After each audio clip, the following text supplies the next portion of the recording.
G'day, and thanks for tuning in. There's been a quiet but steady decline in how we treat each other. You've probably felt it. The emails with no greetings, the abrupt replies, the so-called thought leadership that's really just tearing someone else's work down. Across society, and yes, across business too, good manners are slipping, and let's not sugarcoat it. That decline has consequences. But here's the good news. In a world where rudeness is on the rise, being courteous has become a serious competitive advantage. Manners are about respect, not ritual. Let's be clear, this isn't about fancy etiquette or old-fashioned formality. And in my case, my mother going to the June Dally Watkins School for Etiquette for Young Ladies, not that. It's about respect. Respect for time, for effort, for difference. For the fact that every interaction, no matter how small, involves people. When a business says thank you, replies thoughtfully, or just listens, really listens, that doesn't go unnoticed. In fact, it stands out more than ever. Rudeness isn't a strength, it's a liability. Somewhere along the way, we started rewarding bad behavior. The loudest voice gets the airtime, the most aggressive pitch wins the deal, but at what cost? Because here's the thing, people remember how you made them feel. And if they have a choice, and these days they usually do, they'll choose to work with the business that treats them like humans, not obstacles. Honor and dignity are underrated business tools. A business that behaves with honor and dignity sends a message.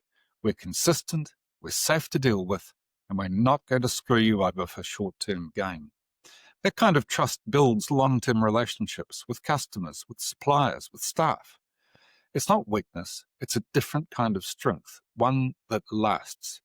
Internally, it matters just as much. It's not just about how you treat clients. How a company treats its own people sets the tone. A workplace that values manners tends to value people, and that shows up in retention, morale, and culture. Politeness creates psychological safety. How's that for a modern term? And that's the ground from which great work grows. Forgiveness and grace go a long way. Mistakes happen. We all stuff things up. But in a business with good manners, those mistakes become learning moments, not landmines. There's room for accountability without humiliation, for grace under pressure, for letting people recover and grow. Being good is good business. Let's not overcomplicate it. People don't want to do business with assholes. Not customers, not employees, not anyone. Manners are a signal, a quiet one that says we care. And in an increasingly noisy transactional world, that quiet signal is becoming a loud advantage. So no, good manners aren't outdated, they're underrated.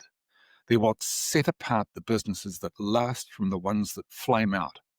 Lead with honor, speak with respect, treat people like they matter, because they do.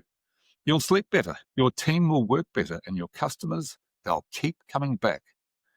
Now, there's an abbreviated version of this in the newsletter. If you'd like to read the full article, the link is below, and that's it. Well, I hope that was interesting to you. I hope to see you here again on a different subject. Thank you very much for your time. Have a good night. See ya.